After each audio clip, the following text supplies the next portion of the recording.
Have you ever put tons of time and effort into building a product or a service in your business, and you feel like there's an amazing amount of value in what you're offering, but then when you try to actually sell it to people, it totally flops? No leads, no sales, crickets. After coaching over 100 entrepreneurs, I noticed the same few mistakes showing up again and again. Not in their offer itself, but in how they communicate it. Honestly, I made the same mistakes in my own businesses for way too long, and it cost me hundreds of thousands of dollars in lost opportunities. That's why I created a checklist with 10 steps that I now use religiously anytime I'm crafting an offer, whether it's content, lead magnets, landing pages, or sales scripts. And once I started using this formula, I literally tripled my inbound leads and my revenue. So today, I'm gonna walk you through the exact formula that I use so you can use it too. By the way, if you're short on time, the first 3 points are the most important. So we'll just dive straight into those. But the last 4 points will make them far more likely to say yes, so stick around for those if you can. Number 1, persona. Imagine you're walking through a crowded party. It's dark and loud. There's music playing, there's people talking, dishes clattering in the background, and all of a sudden you hear one sound that pierces through the noise and causes you to start looking around. What was that one sound? It's your name. This is called the cocktail party effect. And this is why the first and most important part of every successful offer is the persona. Why?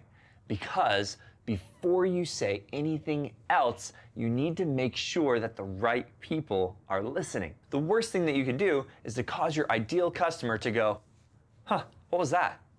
Oh, I don't know. I don't think it was for me. This step is also crucial because the same offer can be worth 10 times as much, just depending on who you sell it to.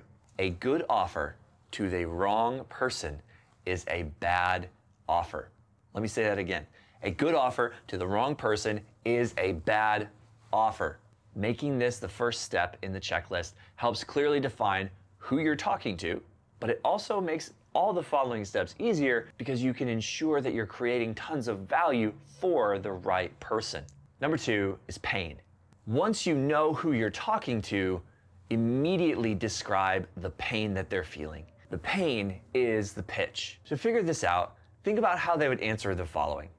I'm frustrated about blank. I'm struggling with blank. Man, I'm just so sick of blank. That's the pain. Next, figure out what that is costing them. Time, money, status, health, relationships, energy. The pain is the first side of what I call the value coin that you're offering people. Because the value that you create for people is not what you do, your product, your service. It's the outcome that you create through your product or service. Number 3, possibility. Possibility is the other side of the value coin. The possible outcome, the dream come true. It's the destination. It's what they would like their situation to look like instead once you get rid of the pain. Paint a vivid and clear picture of what life looks like after they work with you. And the key step with the pain and the possibility is to do the difficult legwork to make it measurable. How much time? How much money? How many more leads or followers will you create for them? How many pounds will they lose? Now, this can be more challenging for some types of products, services, or content than others, but the clearer that you can measure the value that you create, the more you can charge, the easier it is for customers to tell if it's a good deal, and the more conviction that you'll have as you sell it. You can communicate these 3 pieces a number of ways, but in its simplest form, if you put the first 3 steps together, it looks something like this. I help X type of person go from struggling with Y problem to experiencing Z outcome instead. And if you've done the work to make this detailed and measurable for a specific persona, you're probably already light years ahead of where you were and many other businesses out there. One quick note here. If you're realizing that your offer feels kind of fuzzy right now, pause the video and score yourself just on the last 3 steps. And if you're under about 150,000 in revenue right now in your business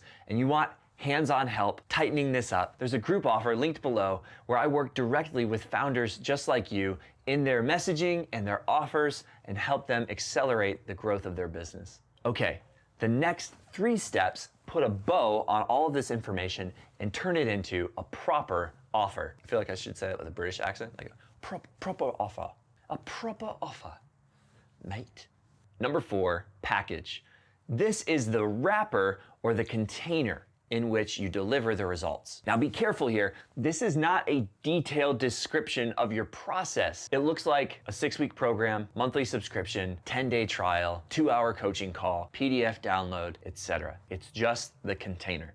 Number 5, price. What the offer costs. Attention, time, or money. By the way, those are the core 3 types of offers that you should have in your business. So if you haven't already, you can watch that video here. When communicating the price, emphasize the gap between the value, what they get, and what it costs them. The bigger the gap, the better the offer. Number 6, prompt. Prompt is your CTA, call to action. Give clear, direct instructions on what action they must take to claim the offer. Click the link in my bio, call the phone number, reply to this email, apply here, click this button. Now I know that this part may seem super obvious, but it can be easy to forget or overlook sometimes. And yes, this is actually a step of your offer that you can and should optimize. With these first 6 points now, you've got a fully functional offer.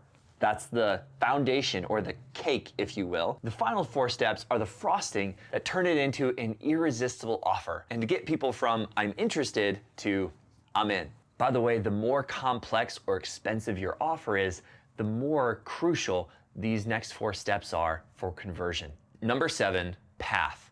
The offer is the what. This is the how. The actual steps, methods, or tools that you use to deliver the outcome that you promised in steps 2 and 3. In the language of something like EOS, the path is your proven process. Now, this is where most businesses screw up their offer. They immediately skip to this step and they start selling the how rather than the outcome. They put this at steps 1 and 2. And it makes sense if you think about it, because as business owners, this is where we live most of the time, is thinking through what we do and how we do it and how we solve people's problems. The customer, though, 90% of the time, they don't care about the details. They just want their problems to go away and their dreams to come true. Think of it this way. What you're selling is the dream vacation, the destination, Disneyland, not the map on how to get there. The map still matters though. It just adds confidence that you know how to get them to the destination. But that comes after they're already on board with where you're taking them. So the order matters here. Number 8, proof. To continue with the Disneyland illustration, can you get them there successfully? So you've got a map. Great. But have you ever actually gotten someone to that destination successfully? Add success stories and social proof to build undeniable evidence and confidence. That's things like case studies, reviews, and testimonials, number of clients helped, number of years in business, or the total volume of results created. Details and specifics are crucial at this step. And tailor the proof closely to match the prospect that you're talking to. Number 9, protection. The goal of this step is risk reversal. Add a guarantee or results-based pricing to your offer to make it a no-brainer for them. A good guarantee can dramatically increase your close rate, not only because it removes risk for them, but it also demonstrates your confidence in delivering on your promise. What a guarantee does is it moves risk from the customer's side of the equation to yours. And if you hesitate at this point to add a guarantee to your offer, I'd encourage you to carefully consider why, because there's probably something in that is exposing a lack of confidence that you have in your offer, your ability to create those results, or who you're offering it to. Spend some time digging into that to come up with ways to increase the perceived likelihood of success for everyone involved. This could look like adding conditions to your guarantee, or just having better filtering criteria for who you make the offer to. Finally, number 10 is promotion. Leverage scarcity and urgency to drive people from, this is good, but maybe I'll buy it later, to I'm buying this right now. This includes things like limited time offers, bonuses, deadlines, sales, discounts, and limited availability. Okay, let's recap. Here's the entire checklist, and remember, the order matters here. Persona, pain, possibility. Package, price, prompt. Path, proof, protection, promotion. If you want to implement this yourself, simply pause the video, take a screenshot of that last slide, or rewind the video and build your own offer step by step using this list. But if you want real feedback while you're building and help pressure testing your messaging and your offers, check out my private group linked below, built specifically for founders under $150,000 in revenue who want clarity and confidence as they scale.